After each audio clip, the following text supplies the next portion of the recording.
Well, welcome everybody. It's lovely to see you today. I'm very, very excited about what we're going to be doing in terms of seeing the data from BIS Oxford Economics and also our own research. So I was actually reading, I think it was the Australian Financial Review, right? And I came across Maree and Timothy commenting in an article, and I reached out to them, and I was very lucky because they responded promptly. And I said to them, let's do a together session. So I shared my data, and then they shared their data, and we got very excited. So we're doing this event as a result of that. So just for some of you who may not be aware, the Australian Apartment Advocacy is actually an advocacy agency that represents the 2.5 million people in Australia who choose apartments. We do research, which is what you're going to see some of it today. We lobby government for greater protection. We do education, and this is part of the education that we do, but we also have an education kit for apartment buyers and owners. And then obviously we actually liaise between builders and developers, strata managers and apartment owners to see if we can resolve some of the issues that sometimes occur in that scene.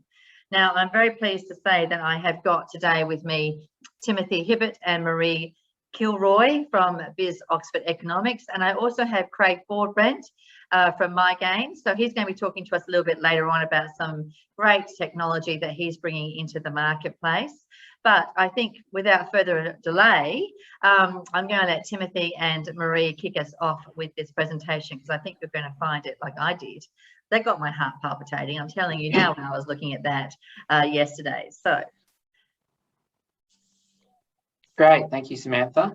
So maybe just a quick intro. My name's Timothy Hibbert, and I will be presenting this with presentation with Maree. So for the next 20 minutes, we're going to run through our active outlook for the apartment sector in Australia. So combined, we've got a bit over 2 decades of experience in industry economics, and that covers, I guess, the full gamut of residential, but also commercial, industrial and social related building across Australia. We also do a lot of analysis for Asia and New Zealand as well. But today I'm going to have Maree do most of the heavy lifting. I will come back and talk more towards the rent and price outlook. But yeah, without any further ado, Maree, would you like to take over? Okay, thank you. I think next slide. Sure, Samantha. All my guests, if you have got your microphone on, could you please mute yourself, just so we actually then don't have any kind of reverberation. And if we're going through the presentation and you have a question, like I said before, just hover down the bottom and you'll see that chat button, and just basically pop your question into that chat button. All right, sorry, Maree, to interrupt you, darling. Go ahead. Thank you. So I'm going to run through quite a rosy outlook that we have at BIS Oxford Economics for the apartment sector. But there's just maybe a bit of context for apartment construction in Australia. So since 1970s, there's been an upward trend towards attached dwellings. We include in attached dwellings medium density and high density, both which have seen trend growth. But the dominant one has been high density, and this was especially pronounced between 2012 and 2018, driven by investor activity, both domestic and foreign. And so this increased demand for apartments has seen the dwelling stock also shift. But there are some shifts in trends, the trends that are underpinning this upward trajectory, one being housing affordability, which has pushed people away from detached housing into apartments. There's been preference shifts, urbanisation, including metropolitan strategies, household structure, so whether families, lone households, couples, and demographics. So despite the pandemic and related housing stimulus, such as the Home Builder program, which everyone on the call has probably heard of, which heavily favoured houses, the continuation of those fundamentals will support this ongoing shift towards apartments long term. Next slide. Here we go.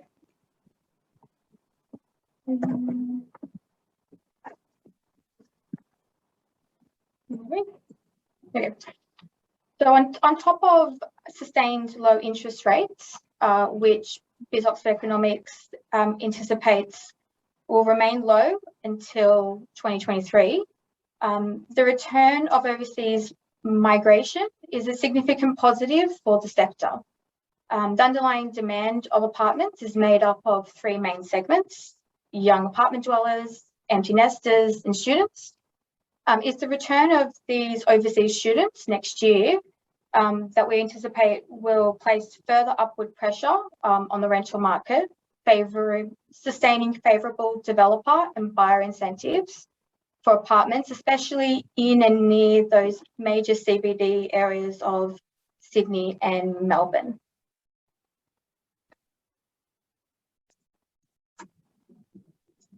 Conversely, stemming from an accelerated shift towards lifestyle locations such as Gold Coast and Sunshine Coast from young families and retirees, and housing affordability advantage relative to Sydney and Melbourne, and a strengthening labour market, interstate migration flows have favoured Queensland, and this has resulted in a solid push of demand for apartments to this state.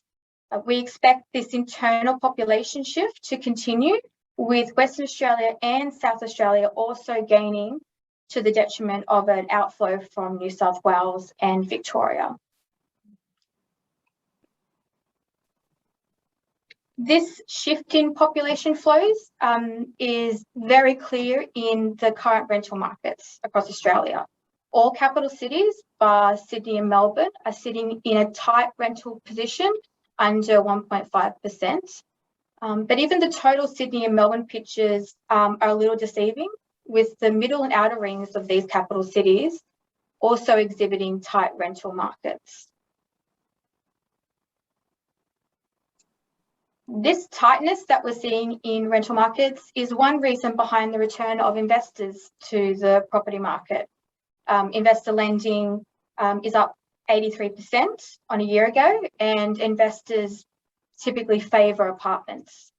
It's important to note also that whilst nationally the weighted unit yields have trended softly lower, it's still more attractive return on investment when compared to other safe assets such as the Treasury bond yield with 10-year and term deposits.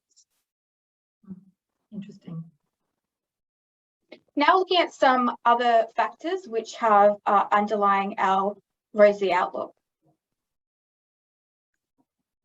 So despite that initial hit to overseas migration and the home builder program favouring houses over apartments, the sector looks to have troughed in approval terms in 2021.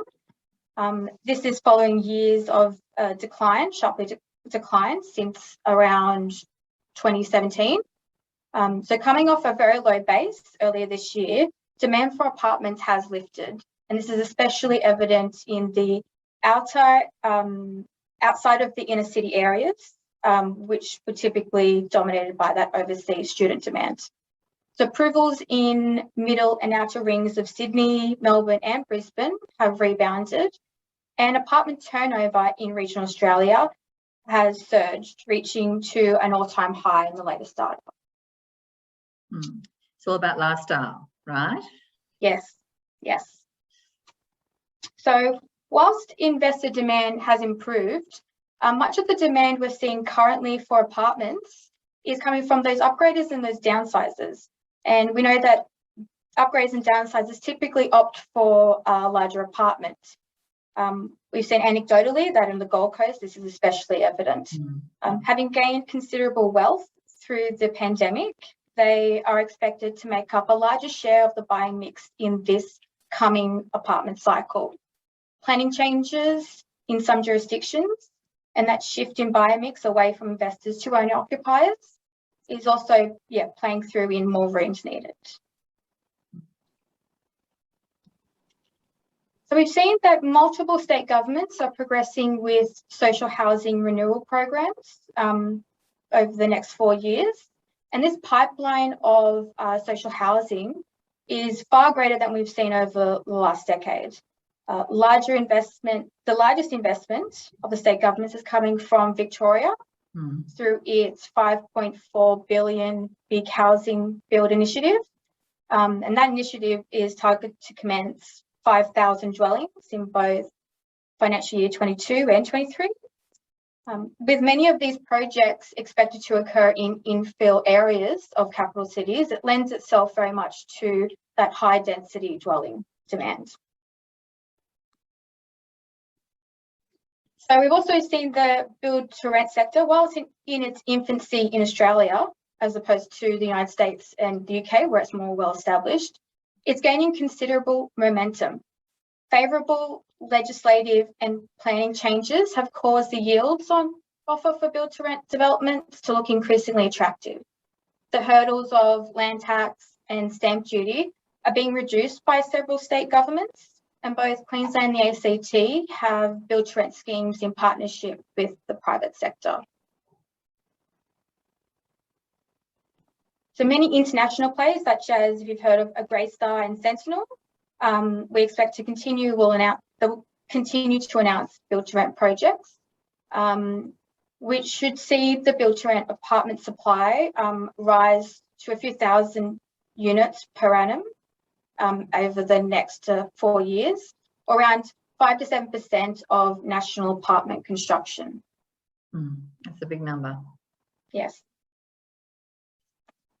So we also see that there's a pipeline of commuter rail projects. If you guys live in Sydney, Melbourne or Brisbane, you've probably seen the Sydney Metro, the Melbourne Metro Tunnel, the Cross River Rail in Brisbane, starting the engineering components of those.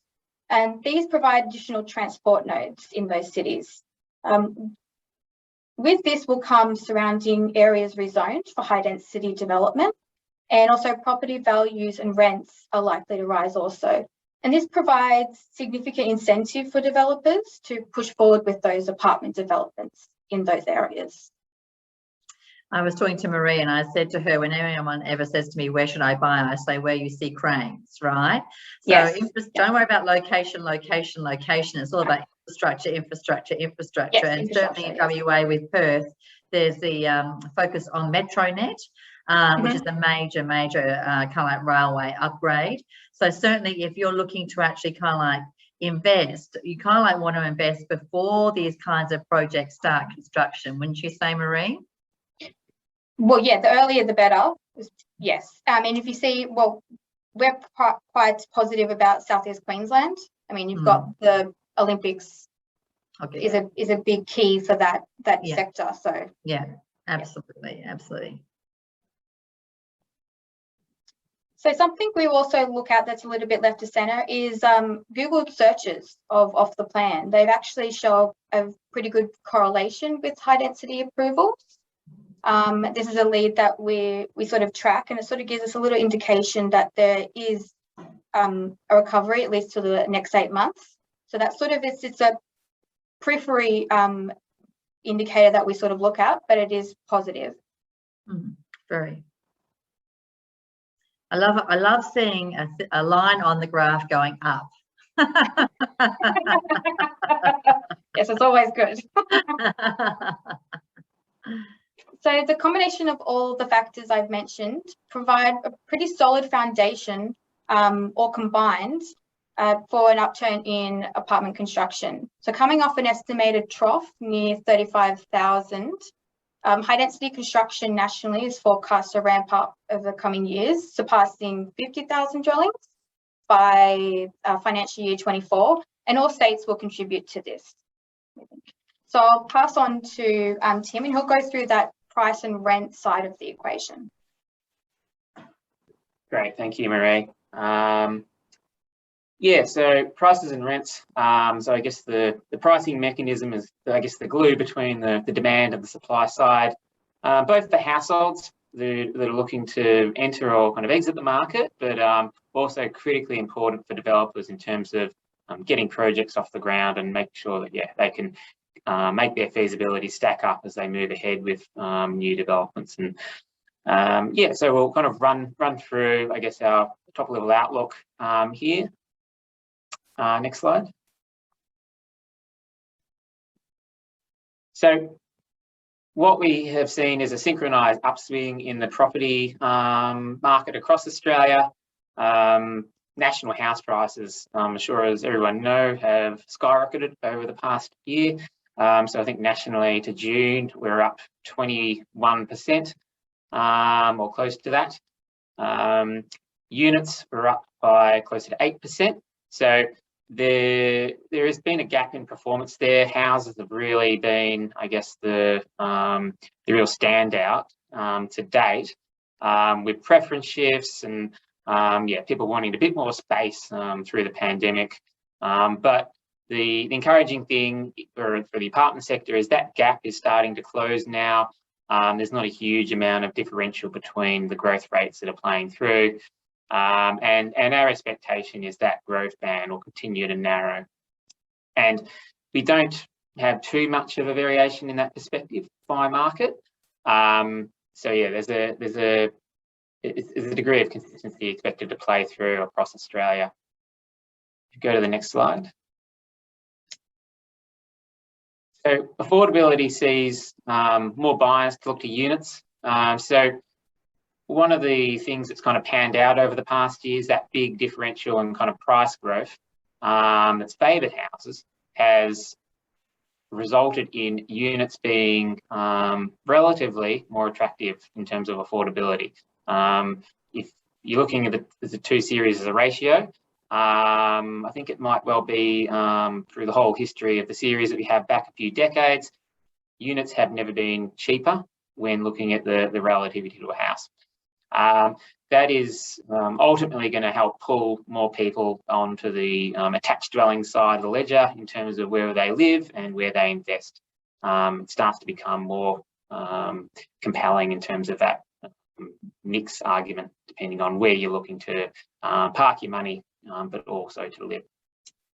The chart on the right highlights our growth terms for houses and units. So you can see the blue line well above units over the past year. It's continued to kind of grow strong through the second half of 2021 for houses, but ultimately we have the two lines coming back pretty quickly, and units holding above houses as we kind of move deeper into 2022 and into 23 and 24, holding above the growth performance in houses. So buy before it gets too expensive. Is that what you're saying, Timothy? 100%. So the cost of land has, particularly which is the most expensive part of a home or a detached house in the major cities, it's starting to make more sense to build up or to buy up rather than to build on flat ground. So when we break this apart and look at the various markets, we expect that kind of pick up in apartment prices to be pretty broad. Currently in our forecast for the next 2 years to June 23, we have the strongest growth expected for Canberra, Hobart and Perth. Hobart's not a particularly big apartment market, as I'm sure everyone's aware. Canberra, however, it's quite an interesting space. It has by far the highest skew of new builds towards apartments. I think if you look at over recent years, it's as high as 75% of the increment to the dwelling stock in the ACT is actually attached dwellings. And it's a market where the vacancy rates are incredibly tight, rental growth has been quite strong, and it's got a very strong economic outlook with the federal government earmarking some pretty aggressive growth in its public sector headcount. So definitely a market to watch. And as Maree was highlighting, you've also got some pretty big ticket infrastructure items kind of coming through there, like further light rail expansion. And yeah, there's a few other bits and pieces to keep an eye out too. Perth, coming off a very low base after a pretty weak period after the kind of Mark II of the mining boom, but it's surged back to life and has recouped many of its losses that it sustained through 5 years to early 2020. So we're pretty bullish about that region as well. Well, I think that's very optimistic.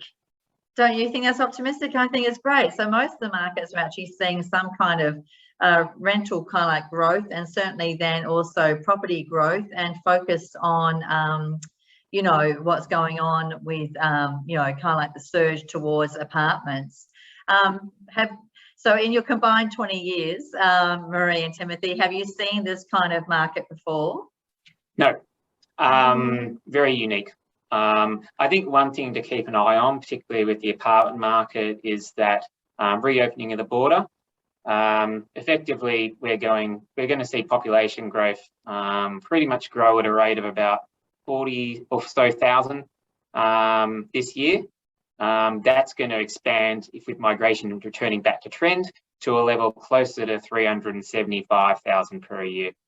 So that pressure, a lot of it's going to accrue to the major cities, and a lot of it's going to accrue into the they're going to require places to live, and that includes apartments. So that's one of the core anchors as to what we see, providing a real sustained boost that's somewhat long-lived, not just a flash in the pan going out in the next 5 years. Well, that's extremely comforting. So I guess, you know, I was saying that I had a conference last week where Bernard Salt spoke about the Control-Alt-Delete moment that COVID had on all of us, and how we then questioned the you know, where we were working, where we were living, and even to a certain extent the marriages or partnerships that we were in. Do you think COVID has had an impact at all on this appetite for the apartment market? COVID has basically caused an awful lot of structural breaks in all kinds of data series, and yeah, you're completely right. How we live, how we work, what we want to do, yeah, that's going to relay back to the housing market, and there's going to be some angles that are quite long-lived, and it's not going to be a reset back to pre-pandemic kind of normal conditions. So yeah, and part of that is going to be yeah, related to bigger apartments, and a lot of the key themes that I guess Maree was running through. Yeah. So we did our research this year, finished in May 2021, and what we found was, you know, in, for example, New South Wales, 81% of our respondents who are living in apartments said that COVID did not impact on their appetite for apartment living. And even in Victoria, which of course has been the most locked up state, 71% said it had not impacted on their appetite for apartment living. And in fact, in both those states, 10% said they actually like living in their apartment more post-pandemic than pre-pandemic. So some of these comments that we've seen about people fleeing to the regions, what do you think that was? Just land developers hoping to make a better sale of their properties down there? I think that there's definite, like, some people are moving at the margins, but I guess you've got to remember, as you kind of highlighted, there's a stock of close to 3 million attached dwellings through Australia. It's a lot of households, and a lot of them are still very happy with where they are. Yeah. But I think one other thing to keep in mind is, for some of those people that are looking to move, that may well be into an apartment. We can see some pretty decent development starting to get pushed in places that are kind of sitting around the major cities, that maybe you don't quite see that extreme level of apartment development historically. So think Wollongong, Central Coast, and Newcastle, but if you move up to Queensland, it's kind of moving further up into the Sunshine Coast as well. So Geelong as well, if you're kind of based in Melbourne, has definitely seen some pretty sizable developments start to get a bit of traction too. Well, Geelong's been the darling for a couple of years now, hasn't it? So it's interesting that it's now going from a land subdivision kind of focus into an apartment focus, but it just makes complete sense. And with our research findings, you know, I don't call it downsizing, I call it right sizing, because those baby boomers, empty nesters, as you called them, the only thing they're downsizing is in fact their backyard. So that's where that 3-bedroom focus comes into play. And I think and what you were saying was that they're either upgrading or they're kind of like right sizing, and either way, they're actually then looking for a bigger apartment than just a 1 or 2 bedder. 100%. I think, and yeah, that kind of downsizing, kind of baby boomer generation, you've got really strong population growth playing through there. I think it goes as north of 5% per annum. So there's a huge weight of demand of people who are increasingly going to look for things that are low maintenance and just support that next stage of life, and apartments and also like kind of townhouses and that kind of that smaller dwelling format are going to expected to support that transition. Great. Well, thank you, Maree and Timothy. That was really, really interesting. And I think for a lot of people who are on the call, that probably would have been the first time they've seen that kind of data. So if you have got questions for Timothy and Maree, please pop it into your chat and we'll come back to them after we've finished our presentation. So thank you very much, you two. I really appreciate Biz Oxford Economics sharing that information with us. So we're now going to go into a little bit of the data that the Australian Apartment Advocacy has revealed about our investor market. And as I said, we do research every 2 years, which is a part of our national research. This year we had 3,593 respondents, and of that, the majority are coming from all kinds of different locations across Australia, with New South Wales, Victoria and WA kind of like hitting the bulk of those kinds of respondents. And what we're looking at today is that 27% of respondents of ours that were investors, which is about just under 1,000 people. So what's interesting is we're going to have a look at, and some of the data that we show you will correlate with Biz Oxford Economics as well. So what was interesting was that while 78%, so they bought as an investment, there's still 21% who have bought as an investment to move into down the track. And I'm one of those people with 2 teenagers at home. I bought a 2-bedroom apartment on the beachfront. I don't know if I can squeeze my 2 kids into there. So the whole idea is actually once they take flight, and I don't know if that will be when they're in their 30s or sooner, but I hope to move into that apartment at that point. So it's very interesting that investors are made up of people who are looking for something for their family members to move into, plus also then they move into down the track. And what was interesting as well was that 59% of investors had 2 or more investment properties in their portfolios. And while apartments did actually dominate that, what was also interesting to see was that they had a mix of townhouses and also houses in their apartment portfolio. So most investors chose to invest close to home. So as you can see, 70% actually invested in the town or city where they live.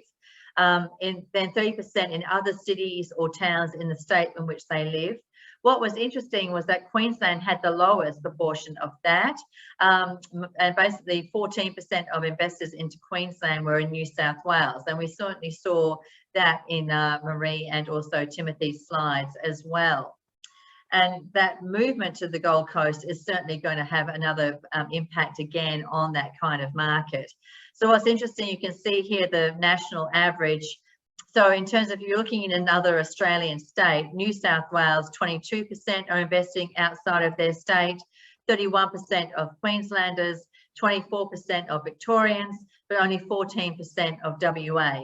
And what's also interesting to see is you've got a smattering of about 3 to 5% who are actually investing overseas. I'm not sure if they would be actually happy about that now, considering that we actually only just opened the borders to get over there, but things are going to start to change. So why do people choose their apartments? And on the left-hand side, you can see the residents, and on the right-hand side with the orange, you can see the investors. And what is very interesting to see is, you know, there's a lot of colour parallel to both of them. So location for both residents and investors, near to public transport, and that is like vital, right? Everything has, I call it the easy breezy lifestyle, but it's only easy breezy if it means you don't have to actually get into your car to go and get your pint of milk. And so it's important that if you're looking to invest, you actually buy something that's in like a village setting, I call it, where you've got retail, you've got services very close by, including public transport. It was affordable, and we'll see that in Victoria and New South Wales that really comes to the fore. And the fact that they actually liked the fact that they like that kind of apartment lifestyle was also important. And there we go. So we look at each of the states. So as you can see, if we look at New South Wales, affordability 55%, Queensland 51%, Victoria 49%. Low maintenance is higher in WA, 38%. Needed public transport, New South Wales 65%, Victoria 67%, Queensland only 40%. And that's interesting because there's some great developments in Queensland which are, within the heart of public transport. And then if you look at even like has the number of bedrooms, bathrooms I was seeking, there's pretty strong correlation across all the states with that as well. So what investors were looking for, 80% were looking for an apartment, but there was still a smattering of townhouses and houses in there as well. And the majority of them, 56%, were looking for 2-bedroom. That 20% looking for the 3-bedroom, I am pretty much going to put my money on that they're the 21% who are going to move into it down the track, right? So people are looking to actually buy something that they think they can future-proof in terms of where they're going to live. 44% were looking to buy a 2-bathroom, and 55% a 1-bathroom, 61% a 1-car bay. And if we break that down across the states, you can see if we're looking at the 3 bedrooms, certainly Queensland 29%, WA 22%, in comparison to New South Wales 13% and Victoria 13%, and that is all about the affordability element to it as well. So how they heard about their apartment, realestate.com is king. I'm not sure if I want to tell realestate.com because anyone who advertises through them already thinks that they pay too much as it is. But certainly driving past the property, a real estate agent told me about it. Someone else told me about it there, but they do obviously over dominate even like the press, but it's all about internet. And that's even the same across the states. So why an apartment over another type of property? Again, a lot of correlation between the investor and also the resident owner occupier. So easier to care for and maintain, came top of the list for both. I like the apartment lifestyle, 37, 38. It was the right size for what I needed, 34% for investors, 53% for residents. Cheaper than other types of properties in this area, 34% for residents, 35% for investors. So the apartment they chose, as they predicted, investors bought predominantly a 1-bath and then also a 2-bedroom. Residents predominantly bought a 2-bath. Now, from me, from an investor perspective, and I'm certainly happy to take on board any comments, if I'm looking for an investment, I'm looking for a 2-bed, 2-bath kind of scenario, because then people can have their own bathroom, right? If you have a shared scenario, we have to share the bathroom, not a lot of people like to do that. And what was interesting with the owner occupiers, when we asked, is like a powder room important, we found about 30% said yes. So the owner occupier certainly has a different take than the investor on what they're looking for. And 62% were looking to buy, that they bought that 1-car bay as they predicted. Now, when we're looking at facilities and amenities, 33% of our investors said they had no amenities, and that comes back down to strata fees. So no amenities means lower strata fees, but if they were going to put amenities in there, the outdoor swimming pool was certainly up there, and communal garden, barbecue facilities. And if you actually look at the national data, you can see that in the outdoor swimming pool in Queensland, 63%. So if you're looking to invest in Queensland, make sure you have a pool, because there's a lot of short stay accommodation situations happening in Queensland, and resale wise, it's also a wise investment. Barbecue facilities, also Queensland, 64%. Okay, so you can see that they're really maximizing that outside kind of, golden sunshine kind of feeling, and that's important when you're thinking about that investment situation. I'm very pleased to say that even though the recommendation levels were not so great from investors, they're feeling very bullish. And this is, well, as Maree and Timothy said, Rosie, which I thought was very cute, is that, the investors are feeling very bullish about their apartment property values. Now, when we actually did this research in 2019, we only saw about 5% felt their apartment would go up in value in the next 1 year.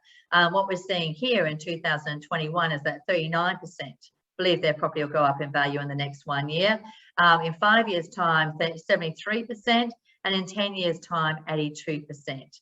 So, you know, they're certainly feeling like there's going to be some good times ahead when it comes to looking at their property values. Would you invest again? Close to 50% said yes. And would you buy an apartment again? 32% said yes. About the same said maybe. Don't forget, if the apartments are going to start to go up in value to the point where they actually may be even more expensive than houses, that's when we'll see an investment shift back into the house market. So if you're looking to invest in an apartment, then certainly I would be doing that before you start to see that upswing that Timothy and Maree were talking about in 22 and 23. So final thoughts from us. Would you recommend apartments? What's interesting is that the owner occupier says 70% says yes, and the investor says only 47% yes. So I think investors, don't forget this was done in May. They wouldn't have been getting the rental returns that they were hoping to because of the fact that we had our borders shut and our overseas students and also overseas guests weren't in the marketplace. I know there was a lot of people in New South Wales and also Melbourne who really felt the pain of that loss of income. But the good news is, as you can see from what we saw from Maree and also Timothy, the market's going to pick up. We're going to start to see some rental price growth. We're going to see some property price growth, and we're going to see some strong demand. And when demand exceeds the supply, you get a great uptick. And we saw that with the rental, with some markets actually below 1% in terms of rental vacancy. So all the conditions are right to actually allow for us to actually move into a very optimistic time with apartments and also the investment sector. So there's a breakdown there in terms of would you recommend apartments, and as you can see for investors is pretty much across the board on par with each other. So that's the end of our data. And I hope that you enjoyed that little snapshot from the investor market, and it may have given you some extra insight. I'm now going to hand across to Craig. Now, Craig actually runs a very interesting company. And when he told me about this company, I was like, this is amazing, because I recently sold an investment property, which I had held on to for 20 years. And of course, my accountant says to me, I need the sales contract. My goodness, I cannot tell you the number of boxes I had to go through to find the sales contract. And then, of course, he wanted all the bank statements. And then, of course, I had to get all my data from MyOb in terms of then, and that's just if you enter into MyOb. But I have a trust. That's why I have to actually enter all my data into MyOb to actually report for BAS. But, you know, all the interest rates, interest that you pay, all the renovations and improvements to the property, all of those things I had to kind of like give to my accountant. The good news was, even though I made a very healthy profit in the resale, I didn't have to pay any capital gains. Ooh, tell you, that made me happy. But when Craig told me about the fact that he's got this app, and basically you can load everything into it, including depreciation, and it basically packages it all up into a nice little tidy bundle, and you send it off to your accountant, I thought this is smart. So everybody, I'd like you to welcome Craig from my game. Thank you, Craig. Thanks, Sam. I'm not sure there's much else I need to say. I think you've almost said it all. If you want to go to the next slide, My Gain is it's an online app, and we created this and have just released it to the market. And the reason we created it was that we felt that investors were generally paying too much for their accountants and for legal fees and conveyancing when they shifted their property and for property management as well. And so we created My Gain to help investors manage both their shares and property. So next slide, the problem, as we saw it, was that people had these mountains of paperwork. It was hard to find the paperwork at the right time, but when you did find it, you kind of take it along to the accountants, and then they have to sift through it, and you're paying, you know, $250 an hour for an accountant or more for a lawyer if you're selling your property to go through that paperwork and get it all in a state where it's ready for your tax return. And for some people, this really caused a lot of tax time anxiety as they kind of get to the end of October, where they've got to do their tax return for the last year. So we created My Gain. Next slide, Sam. So our solution, we like to think of it as kind of your personal bookkeeper. You can store all of the documents associated with your property. You can store all of the documents associated with your share transactions. And then you can reconcile all of that with your bank statements, so that you know that when you get your end of year report, you've got all of that reconciled, and the accountant just has to put all that information into your tax return. So it's cloud-based. There's no need for you to keep your paperwork. Once you've loaded it into MyGain, it's stored electronically. And we also do, as part of the application, there's capital gains analysis and also depreciation scheduling. So this is just a snapshot of one of the screens here. You can see every day what the portfolio looks like, what your property portfolio looks like, what your share portfolio looks like, and also monitor all of the cash transactions associated with those investments. Next slide. And this is, you know, I have grandkids, which is why I love this. I love this slide. You know, our desire is to make these things easy, use technology to really make people's lives much more easier. As Sam said, you know, when you want to sell that property, the last thing you want to be doing is going, where on earth did I store that paperwork? You want to just be able to share all of that with your accountant or with your lawyer, and you can do that with MyGain. You just invite them to your portfolio. They can then log in, view all of your documents, and you don't have to do anything else. You don't have to go along to the accountant or the lawyer with all of those documents. So we think that share facility as well is a great option. And we've got a special offer for anyone on this call. We're offering a $100 per annum Savvy package, which is the package you need to manage property. And you can manage multiple properties within that, up to 10 properties within that package. That is a 50% discount, so it would go up next year. But we're also offering one-on-one consultation to get you set up, because we know that tends to be the hardest bit, is just getting it set up. So anyone on this call that signs up, we will offer that one-on-one. And if you just want to have a look at it and see if it's right for you, then there's a free trial for anyone that wants to sign up for that 30-day free trial. Have a look at it and see if you like it. I told Craig that's too cheap, but I think it's a great deal, and you can obviously write that $100 off against your property, right? So that's right.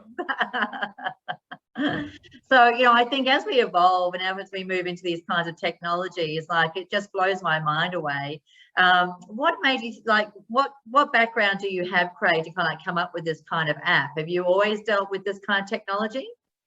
I do have a technology background, but I'm actually not the founder of MyGain. I work with the founder. Hui Lee had a number of properties and shares, and he was looking for an application that would track all of those things for him, but also give him that end of year report that he could just send along to his accountant. And so he created MyGain, and then came to me and said, I think there's a market for this. What do you think? And I have a background in software and technology, and I looked at it, and we did a little bit of work to get it ready for the market, and we've just released it now to the market. I think it's a great tool. I don't think there's anything out there that does exactly what MyGain does, certainly not for the sort of price that we're offering it at. And so, yeah, look, it was created to solve a problem. I think it's a real problem. And I think it's a great opportunity for people to save some money. I agree with you. It's a real problem. And I tell you what, I'm signing up, because as far as I'm concerned, if it can all be cloud-based, I don't have to have those boxes and boxes of paperwork. I have been actually much better with my second investment. I've actually kept it all in a file, but still now I think I'd much rather just kind of like take a photo of the kind of like bill, and it goes into my system, and then it's all there, and I can forget about that filing system, which is great, because admin's not my strong point. Absolutely. It's the same for most people. We kind of get that paperwork and then we kind of want to forget about it until then we need it. Where did we put it? It goes in my intro, but my intro is about 20 feet tall. No. Well, maybe we'll skip this slide. The next slide is just an important point. You can access My Game from anywhere. We do have an Android app available. You know, you can, whether you're on a desktop, a laptop, an iPad, or some sort of tablet device, or a mobile phone, you can check, you know, your current portfolio value holdings on any one of those devices. That's great. Very clever. I can't believe it, but mind you, I'm the kind of era where I still remember black and white TV. I don't think Maree and Timothy can. And you used to actually turn the channel on the TV. Yeah, that's right. You had to get up out of your seat, didn't you? Well, I had 3 brothers and sisters, so we were constantly going dip. All right, that's great, Craig. Thank you very much. Just quickly, mygame.io is the website to go to. Just the .io rather than .com.au.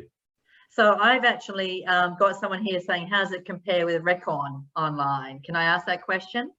Well, Recon's is more of a total bookkeeping solution. This solution is focused very much just on your investments.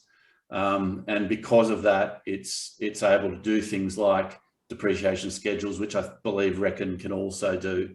So if you're looking for a complete bookkeeping solution that covers all of your accounting and can produce a P&L and a balance sheet, then Recon's probably the tool for you. If you're just looking for something focused on your investments, and that you want to be able to produce an end-of-year report about your investments and hand that to your accountant, then My Game will be the solution for you.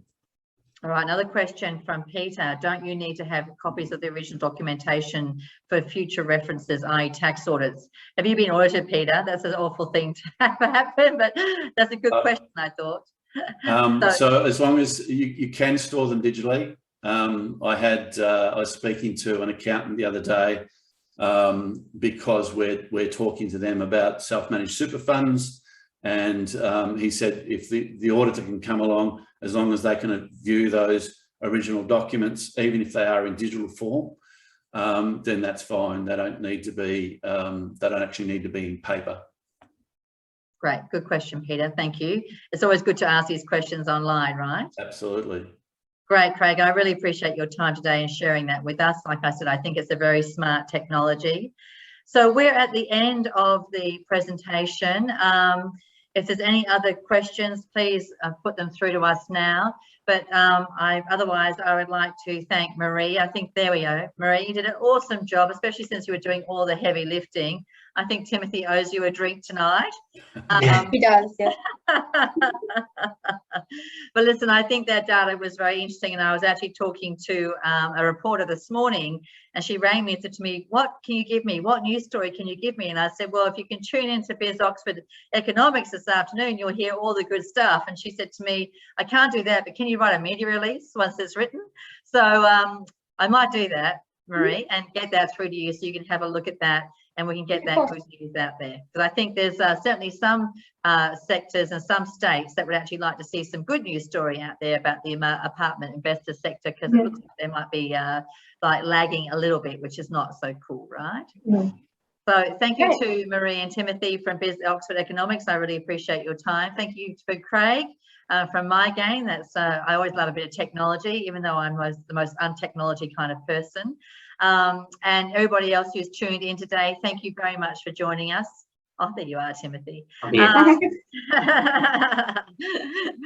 What we'll do, like I said, we'll actually top and tail this, and I'll get this out to you so you can watch it at your own pace. But otherwise, thank you very much. What a lovely way to spend a Thursday afternoon. So thank you, everybody, for joining us. Appreciate your time. Thank you all. Thank you, Samantha. Thank My you. pleasure. Thank See you. guys. Bye.